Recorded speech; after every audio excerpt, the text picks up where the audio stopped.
Hey, Jason. Hey. How's it going? Going good, man. Victoria's coming right in. How you right doing? On. I love that painting behind you. Oh yeah, we got that at an auction where this thing and this guy was just like he painted right in front of us. It wasn't an auction; it was a charity event. Charity Hello. event. Really? Hi. It was to save the rhinos, and he painted it live, and like He did we didn't Really? know what it was, and then all of a sudden it became what it was, and it was right when we were starting thinking of starting Elfinheart, and we're like, Whoa. How perfect. Yeah. save some rhinos. Tara is the logo upstairs. Yeah, I'm with the kids. So yeah, I was trying something new. I did spotlight video, but I'll just cancel that. I was you guys Show the kids. oh, they're wild. Yeah. How And old we are just you? adopted a dog, so it's even more wild at our house right now. Where? Did you? Wait, where? Where? I see a reflection. It's incredible. Of Oh, Your grass. grass, like a big mountain of grass. yeah. We're just in my backyard. That's just a hill. Ooh, cool. Oh wow, cool. Yeah, we're just in the backyard because the kids are inside and they're making noise. So I just walked out on our little patio. Was this you and your wife's podcast? Yeah, we do it together. Due to this quarantine thing, I've been doing most of the interviews just because she's up there wrangling the kids and stuff. So, yeah, it's been good. And I love that you guys are husband and wife too. That's so rad. Yeah. Thanks for having us on. Of course. So our podcast, I'm not sure how familiar you are, but it's all about your journey in your music career. Okay. So, Cool. but because you're married, I want to start off. And how did you guys meet? We met through mutual friends. We both walked up to the same friend on the Rocks. It was a little dive bar above the Roxy on Sunset. Okay. We were both going to see a band play. And Yeah, I wasn't gonna go though. So my friend was managing one of the groups I was playing. We had another friend who was playing there as well. And my buddy's like, "Come on, dude, you never come to the shows. Just come out." Oh, okay, I'll come out. So I was wearing like an Adidas jumpsuit and like a trucker's hat. I'm going and coming for a minute, and as I walk up to my buddy Kevin, this hot girl walks up to him at the same time. And I was like, he said, "Who's your friend?" She gave me a big old smile. We danced all night. yeah. But Nice. he got my number, and then I just remember really liking that he was we just kind of had fun and were really enjoying the show, and he was kind of just being silly, and I liked that. Mm-hmm. It still took 5 years till we got married. That's cool. So you guys are in LA? We're in LA. Are you both from LA? Both born and raised, and we could have probably crossed paths many times, but never did. Like I went to beauty school right by where he lived. Yeah, a lot of mutual friends. Weird. Yeah. That's crazy because my wife and I have a similar story where we actually both went to the same high school and college, and they grew up in the same area and never ran into each other until like years and years later. Because I'm like, you wouldn't have liked. I mean, he met me at the tail end of like, I still was kind of crazy at the time. So, you never know when you're supposed to meet each other. Sure. Yeah. It's wild that you guys have a similar story. Yeah. So how did you guys get into music? Jason, how did you get into music? I got into music. I remember I was always into music. I loved Michael Jackson. I was like super into him and MC Hammer. Those were my first CDs I ever bought. Cool. I remember I was really, really into gangster rap in like 5th grade. My dad always played music. He had a studio at the house. He was always, playing with his friends and that kind of stuff. And then I remember specifically he coming in the room and I was playing a Dr. Dre album. Mm-hmm. He turned it off. He's like, "You're going to start playing guitar." I was like, "No, there's no guitar." I didn't realize there actually was a lot of guitar in Dre's music. I didn't realize. Yeah. I was like, "No, it's whack." And I was like, so he's like, "Let's go to Guitar Center and let's pick out a guitar and let's get you lessons." So I went. I remember walking to Guitar Center and being like, "Whoa!" And I literally instantly started playing guitar. Went and got Guitar World magazine, bought all the band T-shirts. I was like, Pantera, Metallica. So then I went full into metal. So my dad definitely was like the start of it. And then I kind of unfolded from there and starting bands and, watching my dad produce music as a kid. I was going to ask, so your dad you had a studio in your house growing up? Yeah, there was a studio there, and I'd always kind of just hang with him while he would make music. He was making albums. Oh, is he like he's a record producer? Well, he's actually an actor. So oh, wow. Music was his first passion. It still is. But it kind of took over for him. So it was always like a side thing for him, but that's where his heart has always been. Oh, cool. Very cool. Yeah. I've always been a big musical person, but never. I got into hair and makeup so in high school, and like that was such a creative, my art form. So I was really focusing on that, and I was really inspired by music my whole life. Like I moved out when I was 18. I never had TV. I'd always we actually just started something called CD karaoke because I kept all my CDs. Oh, wow. And it's so cool. We have like our little CD player and our records and stuff, but me and some friends, we just went down memory lane, like putting out on all these obscure, and I've always just had like obscure, eclectic world music, like super influenced. I just never really thought I could do it. I don't know. And then I had my other outlet, but when I started dating Jason, obviously that was a big, like I loved going to his shows. I loved, watching him produce. And I feel like I was always like that little fly on the wall. Like she always get great advice. Giving that tips or like, hey, you want me to sing backup or harmonies or here's an idea. And we had a couple songs that we did together just for fun. I mean, I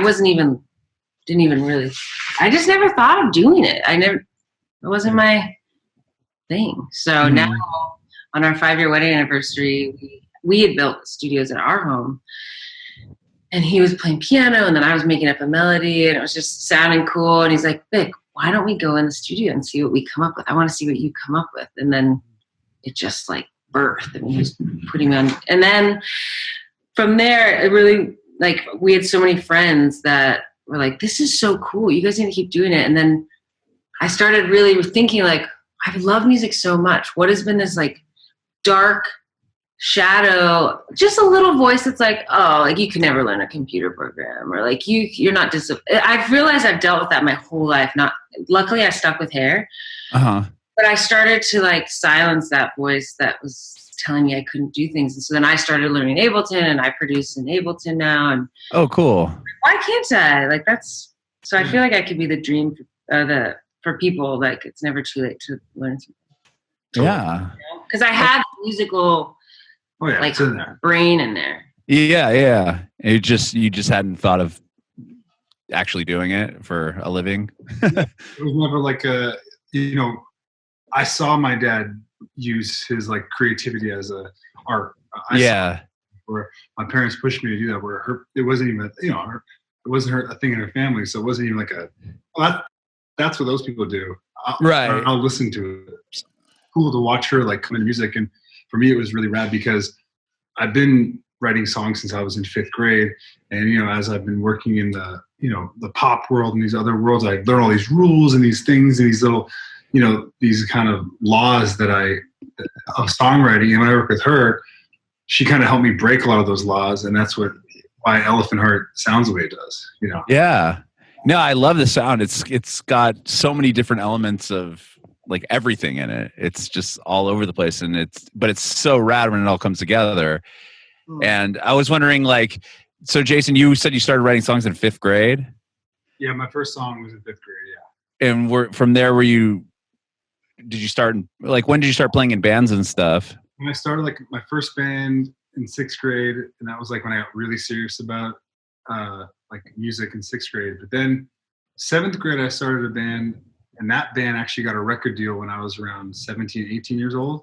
Wow, really? Yeah, so that band stayed together all through high school, then out of high school. Then that band broke up, started another band called After Midnight Project. We toured like for years, and had a minimal success. We did like the Warped Tour 5 years in a row, and oh wow, it was really fun. And then I went into the world of writing for other people, And I was done doing the artist thing. I was like, I'm good with that. It was cool. It was fun while it lasted. I love writing for other people. I was so happy that he was done doing the artist thing too. Yeah. Oh yeah. I was home just working on all different types of music. I wasn't stuck to one sound. So then when we started Elephant Heart, I was like, oh man, I don't know if I want to like do the artist thing again. But when we started making it, and this is like a lot of Victoria's vision for it was just like, this isn't about, us as these rock stars or people. It's really about connection, bringing people together with the creator, bringing joy, bringing happiness, like setting an intention with the music. So I was like, I can get behind that and do that. And that was, and we were very like, whatever happens with it happens. Like, no matter what, I felt like it's been a crazy therapy outlet that I didn't know that I needed. Like, because people's music has been the soundtrack to my life. Like, word for word, melody for melody, like just like I would put on, if I felt sad or happy, I put on music. And then I realized this is my time to now, like, I'm not hearing what I need to actually hear. And this is like my pen to paper, like all the words are this is my therapy, like coming out of this shell. I mean, I was going to say, I think a big thing is confidence. I mean, luckily I loved doing hair. So I think that was always something that I didn't like think, oh, I wish I sang, but I was more like, I'd pick up guitar, but I wouldn't stick to it. And then a lot of like voices of like, oh, you're not going to ever be good at that. But sometimes I'd hear, I remember being like, oh, if I knew how to how to use that computer program, I wonder what I could come up with. Like, they're in here. Yeah. So now finally realizing that's such a victim mentality, and there's so many. I mean, there's like, it goes way deeper. But now it's really fun, and now I'll forever have this outlet to share. And the fact that other people connect to it too, because we're all struggling and going through the same things and need that like reminder of like who we are and like our place. And totally. I totally agree.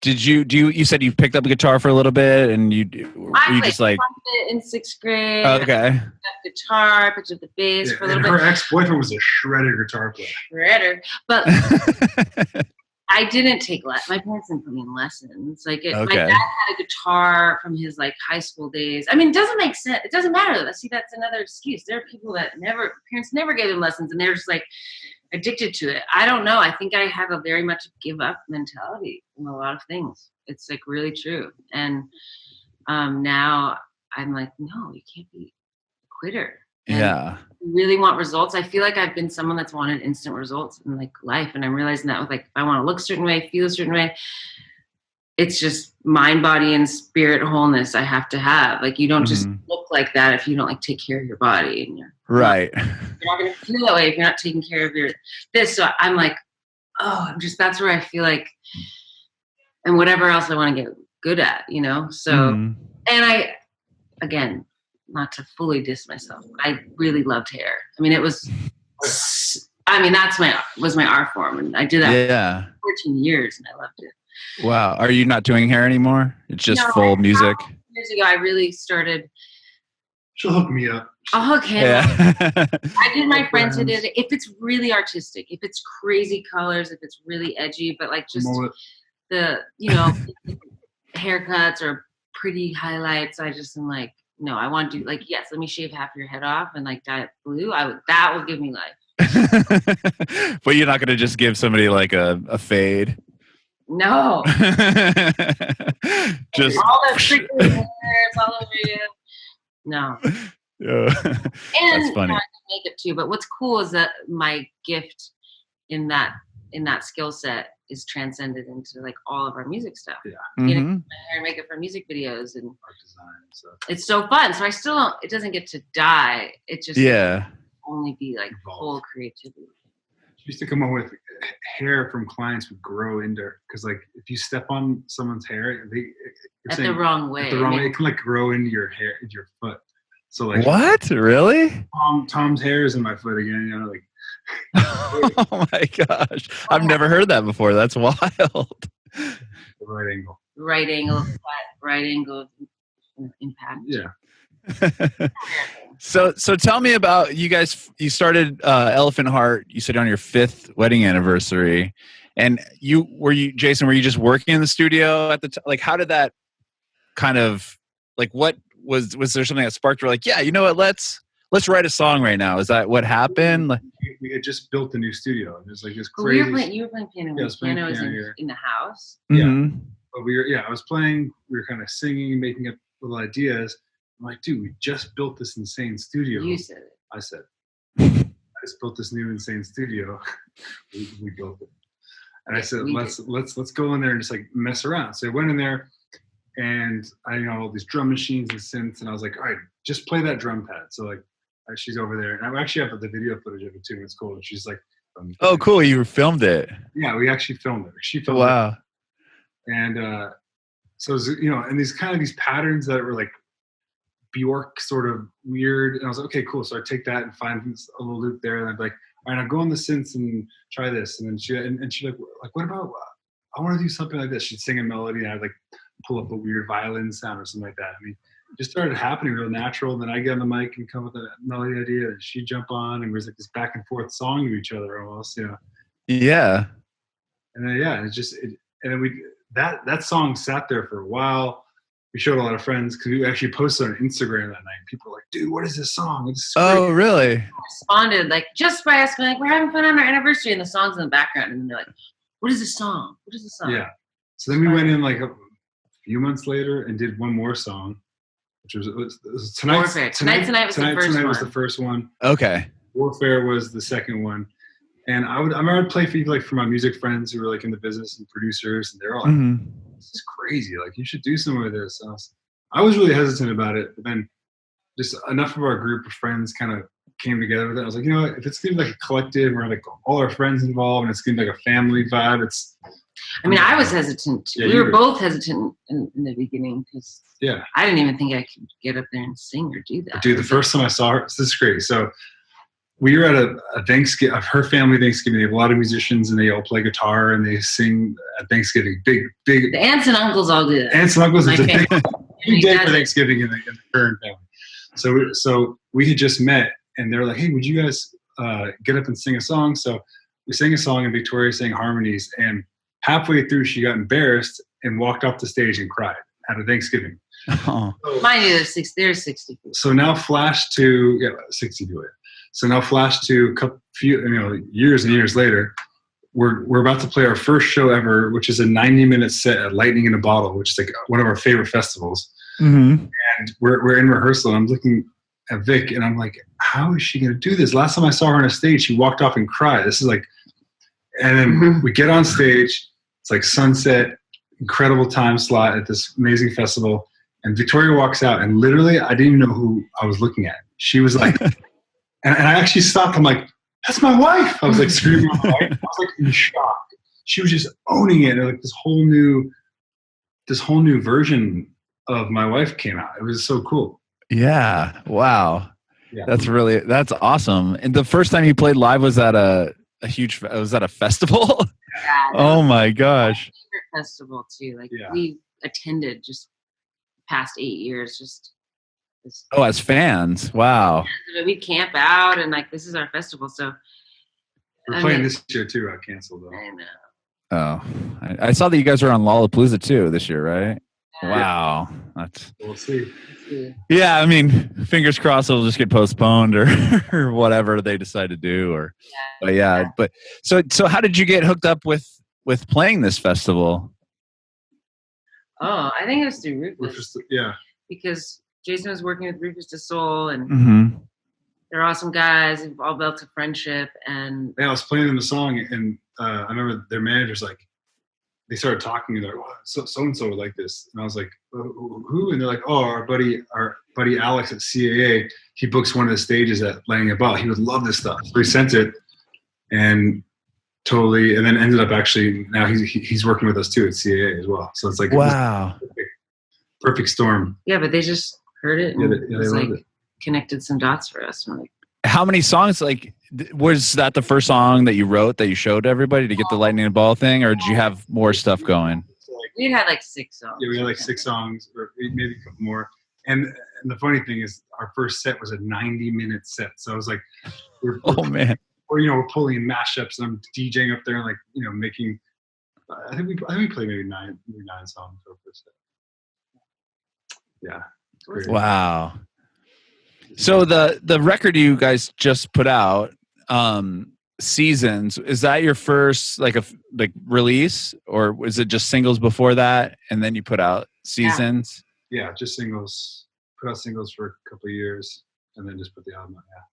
Yeah. And with the earlier stuff, aside from Lightning in the Bottle, have you guys toured, like done like proper touring, or just doing some shows?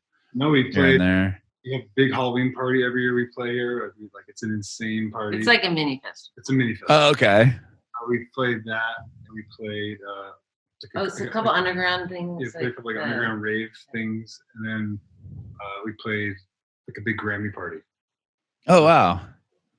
But I was feeling like, since we love to travel so much, I was like, we're getting like the people that love our music are all over the world, and like I was like, wouldn't it be cool if because we love to backpack, I'm like, we just like went to Kazakhstan and like played. It doesn't even matter how many people, like people Right.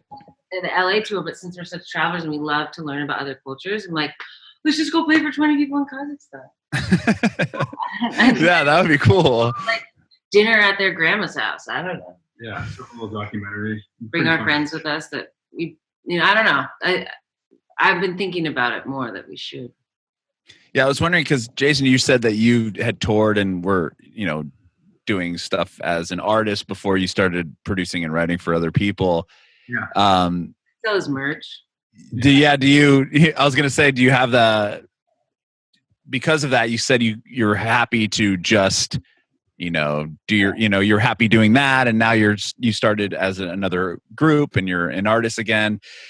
Do you feel like that you want to tour, or is it just like what Victoria said, where you want to do random shows some places?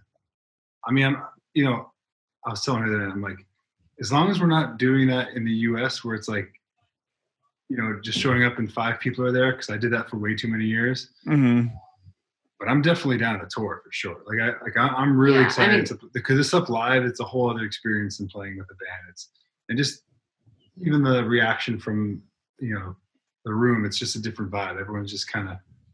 And it's so healing for us. I mean, that's why I'm like, if we had that opportunity to play shows every night, and like, I think I've realized being together so long, and music being like the thread that in our whole, even it was, like I said, it was me like selling his merch, and like I was like running around Warped Tour like, gotta go see this band, and like I was like, and then what was crazy is once he stopped the band, which I loved the band. I was in the front row rocking out, moshing. But I realized when he started doing these songwriting sessions, I mean, I realized this years and years later, I'm like, oh, like I'm kind of not in that equation with you as much anymore. You write a song with other people, come home, you show me this, like, this is my baby I worked on.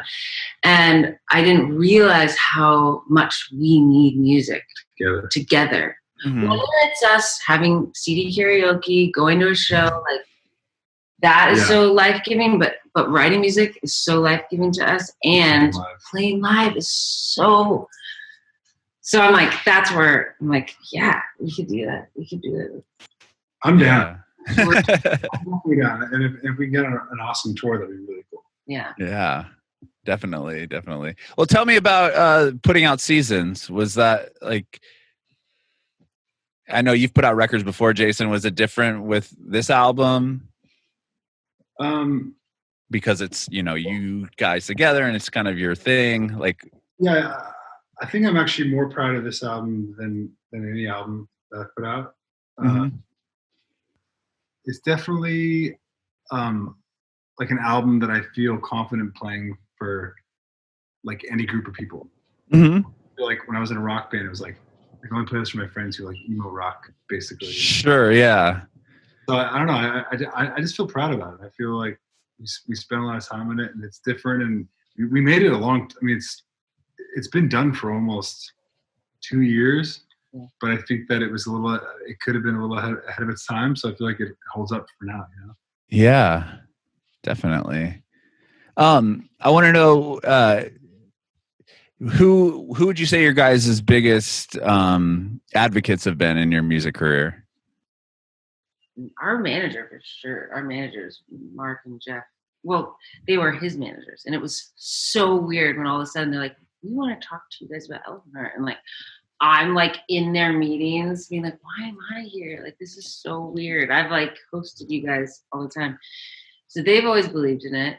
I think number one is our we have a very big community of close friends, and I had my one friend, Brian Toohey, who literally during the process of like when that first thing was happening, then he saw it and he was like, "Vic, you have to learn to produce. You got stuff in there. I know you can do it." And I like, come on, you got to just be free. And like, he helped me so much. Just realize, wait a minute, whoa, I can do this. Like, why couldn't I do that? I think, and then I tried it, and I loved it so much. Like, and then I started like not liking to do hair, and I was like, oh, everything was feeling different. But yeah, our friend group. Yeah, we literally like all the shows we've had so far. We're like, cool, but we have to have like a 30-person guest list and make sure our entire crew's there. Oh, that's cool. Yeah, we make all of our music videos with our friends.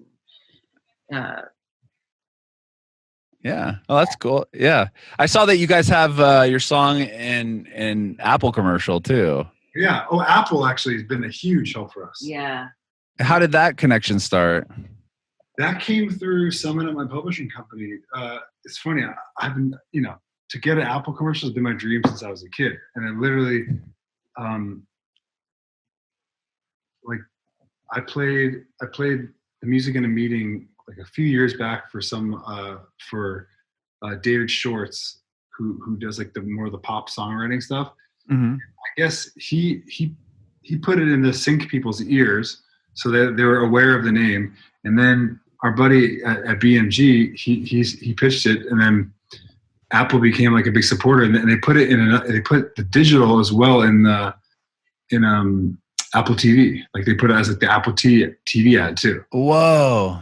I saw the AirPods ad, which is it fits so well, and the editing and the video is dope, and the way they do the graphics and stuff, like it's so perfect. Yeah, totally. It is. The other one's like a tiny. Yeah, but it's just timing. It's like that song Lenguas.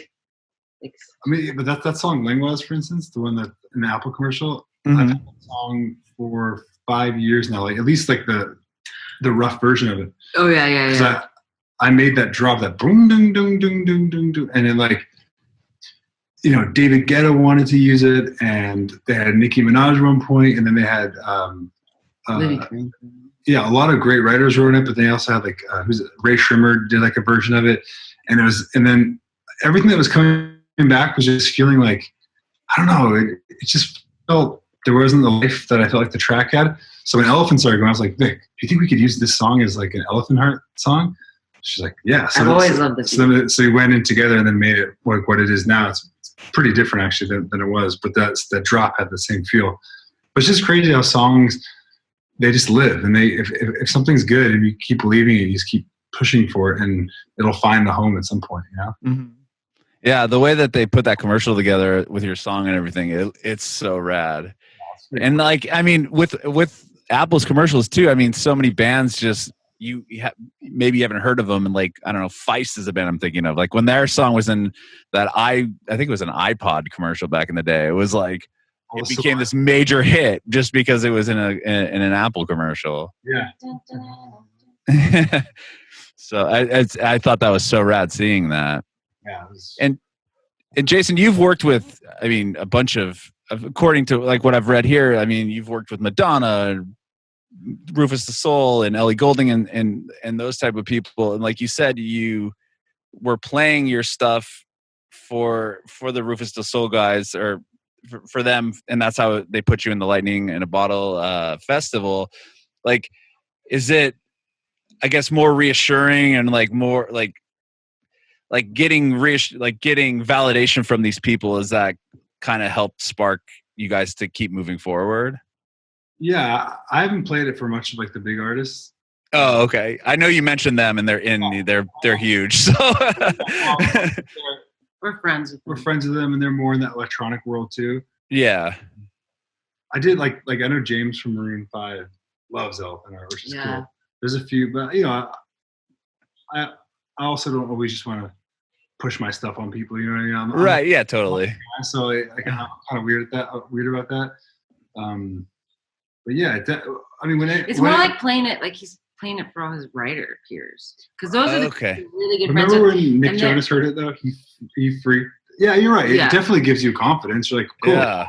But your writer friends, I mean, all the writers and producers that are behind these huge songs are like their musical chops and like are so next level. So when they're hearing it and being like, this is so rad. Captain Cuts was a big one for us because there's these guys, Captain Cuts. They're also DJs and artists, like really great producers, and they write for a lot of people. And I actually told Ryan a couple months ago, I was like, dude, I want to thank you because you really helped encourage me to do this, because he was like, that one night they came over here and we had a dance party, they freaked out. Yeah, it's, of course, it's always reassuring to affirm what you're doing. You're like, okay, I'm gonna make a jump here and start doing an artist thing again, putting on.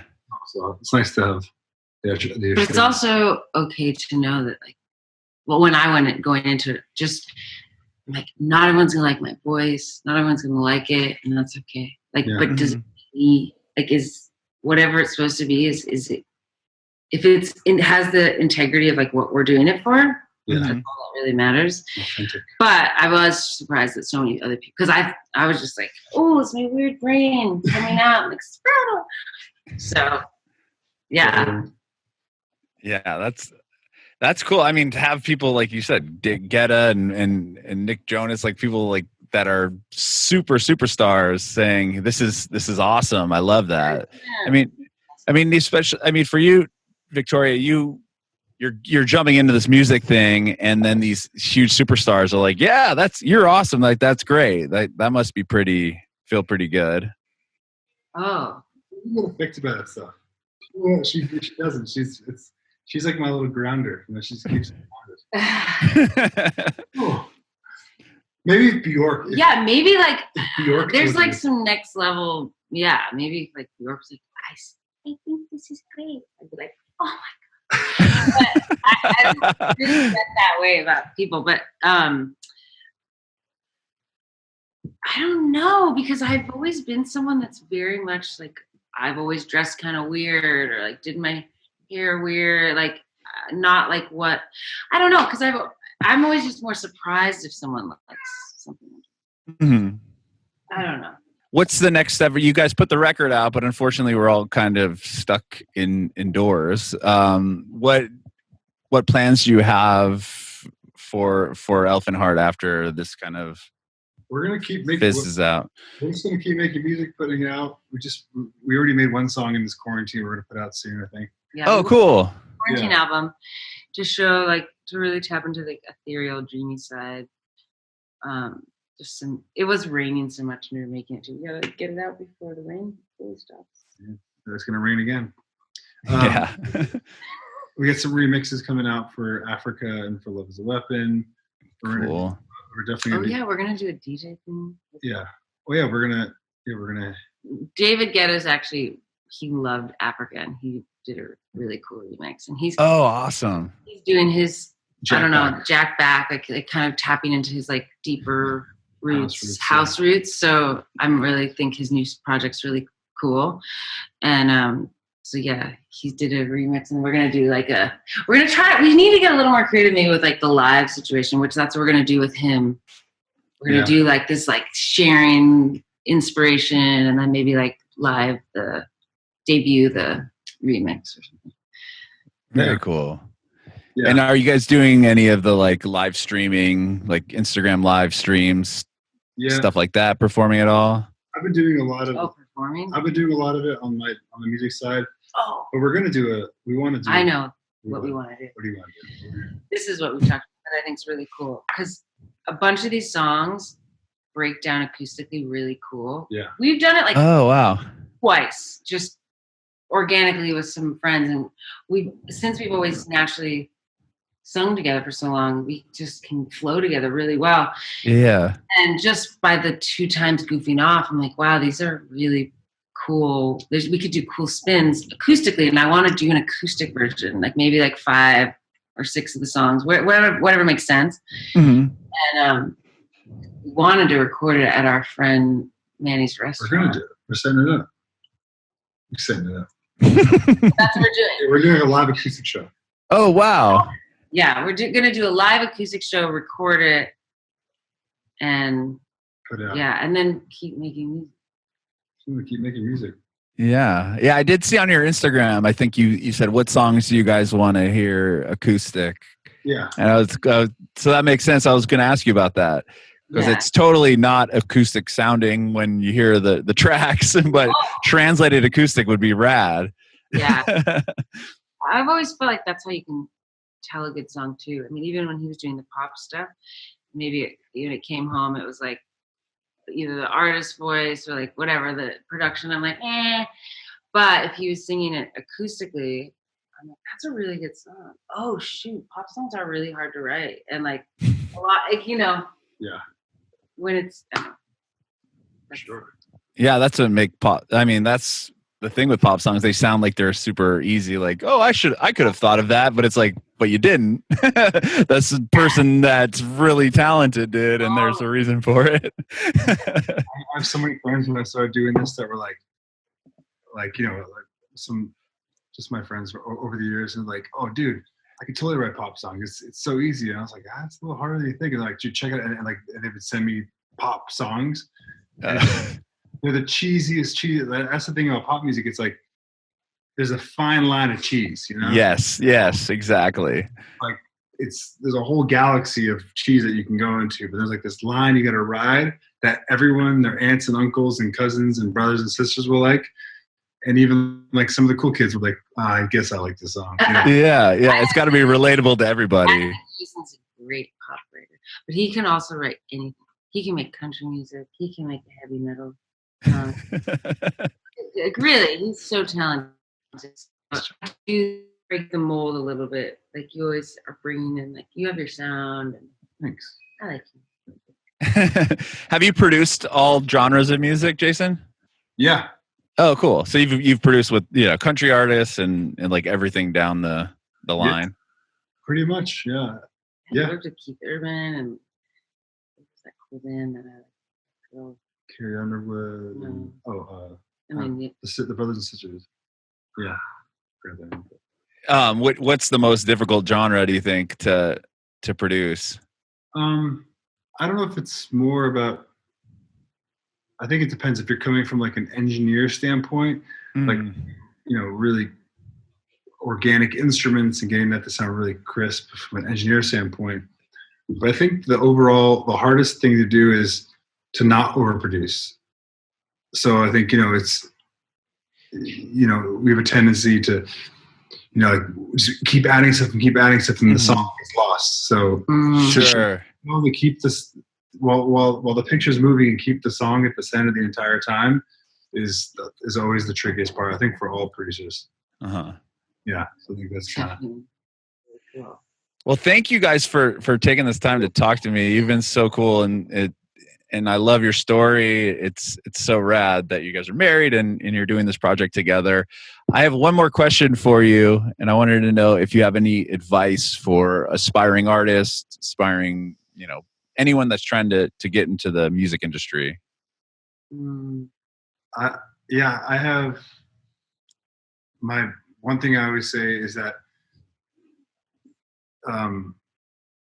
there's no one else like you out there in the entire world. So your greatest currency is just being authentic. So be as authentic as you possibly can and put yourself out there. And like, that's the only way people are ever going to hear music. So just get it out there. Like keep getting it out there and don't try to be anyone else.